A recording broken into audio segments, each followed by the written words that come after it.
Una mujer acompañó a su esposa a la consulta del médico. Después de su chequeo, el médico llamó aparte a la esposa y le dijo: su esposo sufre de una enfermedad muy grave, combinada con un estrés horrible. Si usted no hace lo siguiente, su esposo puede morir. De mañana, un desayuno sano, sea agradable y que esté de buen humor.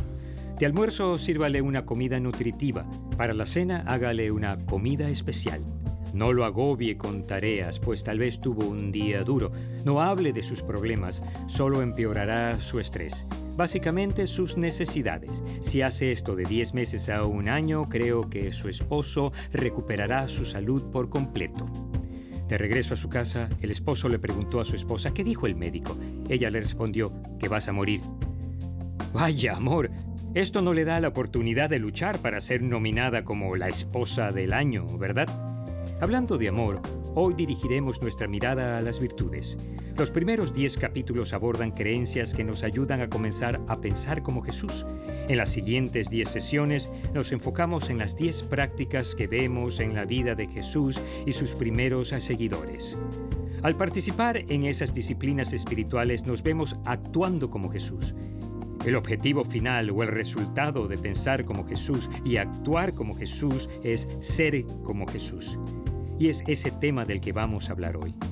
La vida cristiana no es una búsqueda espiritual ni una lista de actividades espirituales. La esencia de la vida cristiana es ser como Jesús. En las 10 sesiones que nos quedan, quiero que veamos 10 virtudes fundamentales de ser como Jesús. Amigos, es aquí donde esto se pone emocionante. Si estas virtudes pueden realmente echar raíces en nuestras vidas y producir una cosecha de carácter, todo en nuestra vida cambiará para bien.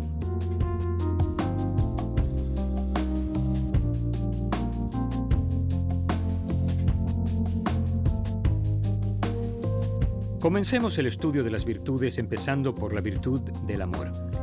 El apóstol Pablo, que escribió al menos 14 de los 27 libros del Nuevo Testamento, tuvo que inventar una palabra para captar la profundidad del tipo de amor de Cristo. La palabra es ágape. En el núcleo de este concepto para el amor se encuentra el amor sacrificado e incondicional, lo cual nos conduce a la pregunta clave de hoy. ¿Qué significa amar a otros de modo sacrificado e incondicional? El versículo clave nos ofrece el único camino hacia esta hermosa expresión de virtud. Primera de Juan capítulo 4, versículos del 10 al 12. En esto consiste el amor, no en que nosotros hayamos amado a Dios, sino que Él nos amó y envió a su Hijo para que fuera ofrecido como sacrificio por el perdón de nuestros pecados. Queridos hermanos, ya que Dios nos ha amado así, también nosotros debemos amarnos los unos a los otros. Nadie ha visto jamás a Dios, pero si nos amamos los unos a los otros, Dios permanece entre nosotros y entre nosotros su amor se ha manifestado plenamente. Pensémoslo así. Jesús usó la analogía de la vid y las ramas. Nuestra rama está injertada en la vida de Cristo mediante la fe en Él. Si permanecemos en la vid de Cristo, su amor es derramado en nosotros. Dios no solo modeló su amor incondicional y sacrificado al enviar a su único Hijo para pagar nuestras deudas, sino que depositó su marca de amor en nosotros. Con el tiempo, ese amor interno produce un brote en la rama externa de nuestra vida. Si permanecemos en Cristo, finalmente ese brote se convierte en una madura uva deliciosa. Y se la ofrecemos a las personas que nos rodean, ellos la prueban y quedan satisfechos y son ministrados. Cuando este tipo de amor fluye del interior a otra persona, significa que Dios está en nosotros. Solo Dios puede producir esta variedad de amor. Al Dios producir esta variedad de amor en nosotros, como seguidores de Jesús, nos volvemos apasionados con respecto a transmitir este tipo de amor. Entonces adoptamos la siguiente declaración para nuestras vidas, que es la idea clave para esta semana. Estoy comprometido a amar a Dios y a otros. Realmente la idea trata más de aprender primero a recibir el increíble amor de Dios. A veces eso es más difícil de lograr de lo que podríamos pensar, pero a medida que lo hacemos, esto nos da la capacidad de amar a los demás con el mismo amor que Cristo nos mostró. Y cuando compartimos este tipo de amor, hay vidas que son profundamente tocadas y transformadas. Uno de los ejemplos más hermosos de este tipo de amor lo encontramos en la amistad entre David y Jonatán.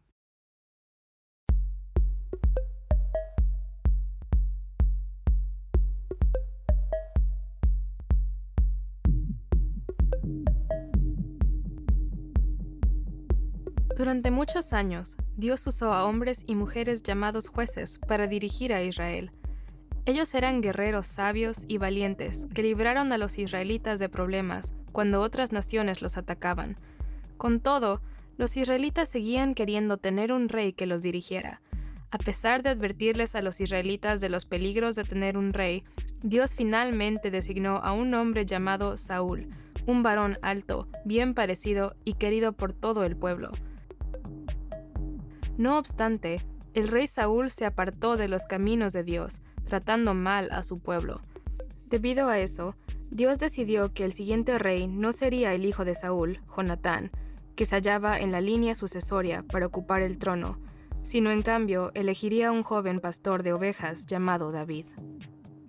David llegó a ser sirviente en el palacio del rey Saúl, tocando música para tranquilizarlo cuando se sentía inquieto. Él también se hizo muy amigo de Jonatán, el hijo de Saúl. Sin embargo, a medida que aumentaba la popularidad de David en Israel, el rey Saúl tuvo celos de él. Se puso tan celoso que les ordenó a Jonatán y otros que trabajaban para él que mataran a David. Jonatán le advirtió a David: «Mi padre Saúl está buscando una oportunidad para matarte. Escóndete en algún sitio seguro y quédate allí. Le hablaré de ti, y cuando averigüe lo que pasa, te lo haré saber». Jonatán le rogó a su padre que no matara a David. «Él no te ha hecho ningún mal», le dijo Jonatán a su padre. «¿Por qué has de hacerle daño a un inocente y matar a David sin motivo?». Entonces Saúl le prometió a su hijo que no mataría a su amigo. No obstante, los celos de Saúl contra David volvieron a crecer e intentó matarlo lanzándole una lanza. David escapó y huyó a fin de estar seguro en otra ciudad. Finalmente, Jonatán viajó para encontrarse con David. Debido a que lo quería y se interesaba por él, Jonatán hizo el pacto con su amigo de que haría todo lo que fuera necesario para protegerlo. Luego, regresó a su casa para comprobar si su padre seguía enojado o sería seguro que David regresara al palacio del rey. 2 noches después, en la cena, se encendió otra vez el enojo de Saúl. «¿Crees que no sé que eres muy amigo de David?», le gritó Saúl a su hijo. «Manda a buscarlo y tráemelo, pues está condenado a morir». Arriesgando su propia vida, Jonatán se negó. «¿Y por qué ha de morir? ¿Qué mal ha hecho?». Entonces Saúl agarró su lanza y se la lanzó a Jonatán. A la mañana siguiente, Jonatán salió del palacio y viajó hasta un campo donde había acordado encontrarse con David. Cuando se encontraron, David se inclinó delante de Jonatán 3 veces con su rostro en tierra. Luego lloraron juntos. Finalmente, Jonatán le dijo a David: «Puedes irte tranquilo, pues los dos hemos hecho un juramento eterno en nombre del Señor, pidiéndole que juzgue entre tú y yo, y entre tus descendientes y los míos». David se fue y Jonatán regresó a la ciudad.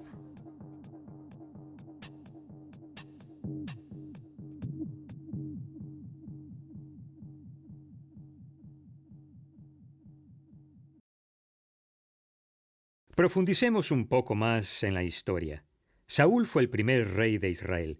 Por su persistente desobediencia en cuanto a liderar con integridad delante de Dios, Dios decidió sustituir a Saúl. Su sustituto, un joven pastor adolescente de la tribu de Judá. Dios observó cómo pastoreaba el rebaño de su papá, compuesto por ovejas en los campos, cuando nadie estaba mirando, y se dijo: «Este es el tipo de pastor que Israel necesita». Dios instruye al sacerdote Samuel de ungir a David para que fuera el siguiente rey, pero su nombramiento sería después de 14 años. Dios necesitaba que él creciera y podarlo como jardinero para prepararlo para el tamaño de la nueva tarea. Cuando David es ungido para llegar a ser el siguiente rey, el espíritu deja a Saúl y él se llena de celos y enojo hasta el punto de la locura. Con el objeto de calmar al rey Saúl, su personal lleva al joven pastor David al palacio para que toque música hermosa en su lira, un tipo de arpa. Fue entonces cuando David conoció al hijo de Saúl, Jonatán. El siguiente suceso que tiene lugar es cuando David interviene para matar a Goliat, el gigante filisteo, y salvar a Israel de la esclavitud. Eso captó la atención del rey y pidió una reunión con David, que después de esa conversación en la cual estaba Jonatán, esto es lo que la Biblia nos dice. Una vez que David y Saúl terminaron de hablar, Saúl tomó a David a su servicio, y desde ese día no lo dejó volver a la casa de su padre.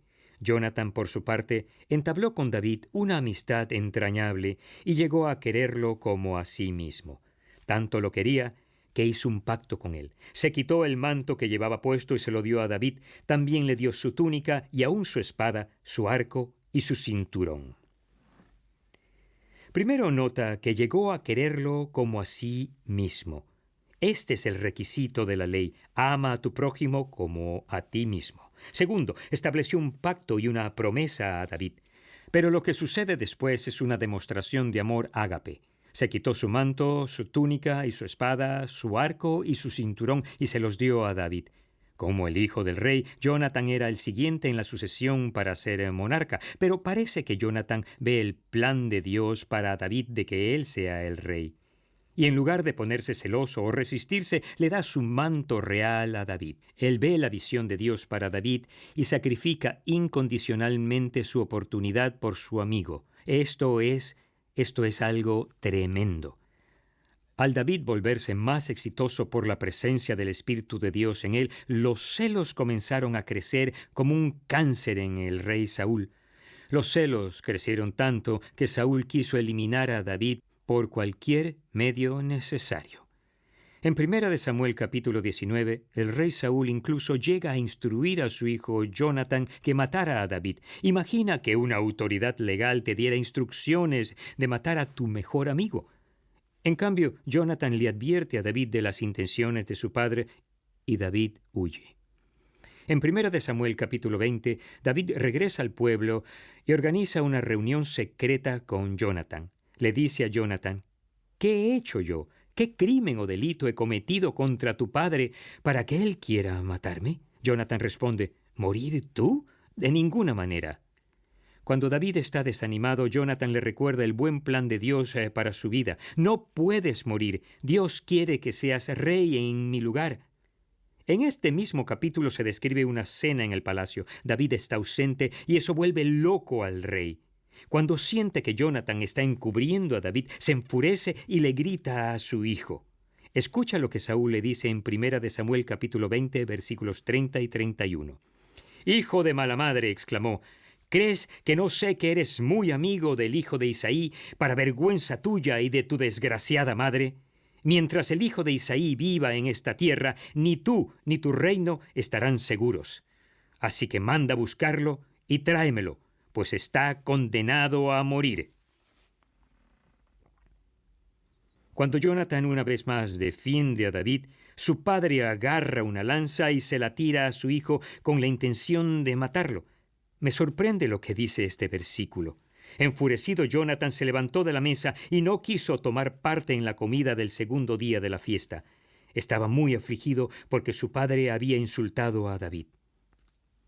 Jonathan no se enojó porque su papá le tiró una lanza, sino por el vergonzoso trato que se le dio a David. David se ve forzado a huir y sigue escapando de Saúl los 7 años siguientes. En la última reunión entre Jonathan y David se nos dice que lloraron juntos hasta que David se desahogó. Por supuesto que Jonathan, de manera incondicional y sacrificada, lo entregó todo por David. Avancemos hasta el final de 1 Samuel. Jonathan muere en batalla con su padre, y el libro de 2 Samuel comienza con David finalmente hecho rey tal como Dios y Jonathan vieron años antes. ¿Existe en la actualidad este tipo de amor? En efecto, lo he visto una y otra vez en los seguidores de Jesús comprometidos, creyentes cuyo fruto ha madurado plenamente con el amor de Dios para que otros lo prueben. En el año 2005 estaba sirviendo como pastor de enseñanza para una gran congregación en Chicago. Allí conocí a una bella señora que tenía cáncer. Un poco después de casarse, el cáncer apareció por primera vez. Los siguientes 20 años de su matrimonio batalló contra la enfermedad. Cuando yo aparecí en escena, el cáncer había regresado una vez más y no parecía que pudiera superarlo esta vez. Cuando la veía, lo que dominaba nuestra conversación eran comentarios sobre su esposo. Estaba asombrada por lo locamente fiel que él había sido en su amor. Él se comprometió en lo bueno y lo malo, en la enfermedad y en la salud, y dijo, pero solo ha obtenido lo malo y la enfermedad, pero me ha amado de modo incondicional y sacrificado siempre. Lágrimas corrían por sus mejillas. Le pregunté si quería hacer algo especial por él. Estaba enseñando la historia de Jonathan y David, y en la plataforma tuve una túnica de rey todo el tiempo en que daba la charla. Representaba la túnica que Jonathan le quitó para darle a David. Cuando llegué al final de la charla, la invité a subir y ella comenzó a relatar su historia. Su esposo, que estaba a su lado, no tenía ni idea de lo que venía. Al terminar, lo llamó para que subiera. Se acercó y agarró el manto real y lo puso sobre su esposo. Fue una de las cosas más hermosas que yo haya visto en mi vida. Un año después ella murió, pero no sin antes hablarle al mundo de su Jonathan.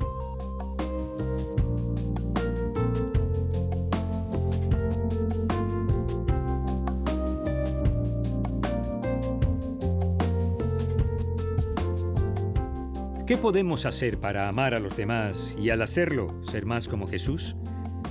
Piensa en adoptar estas 3 formas de pensar mientras aprendes del ejemplo de Jonathan y este asombroso esposo cómo amar a las personas que Dios ha puesto en tu vida. Primero, soy su defensor. Un defensor es alguien que estará a tu lado, te protegerá y hablará por ti sin importar nada, en especial si no estás presente. Segundo, sacrifico mis derechos para verlos a ellos tener éxito. Alegremente les damos a otros nuestro manto, le decimos a la otra persona, estoy dispuesto a perder por tu causa. Y finalmente, los ayudo a ver la visión de Dios para ellos. La visión de Dios para David era que fuera rey. Cuando David se cansaba y no podía ver la buena visión de Dios para él, Jonathan lo agarraba de las mejillas y le decía, tú vas a ser el siguiente rey. Comenzamos esta sesión con una historia graciosa y conmovedora sobre un hombre enfermo y su esposa. Cuando la esposa oyó del nivel de sacrificio que se le requería por su esposa, le dijo, tú vas a morir. No estaba dispuesta a amar de modo incondicional o sacrificado. Pero cuando leemos la palabra de Dios, encontramos a Jonathan que vio el sacrificio que se requería para que se cumpliera la visión de Dios para su amigo David.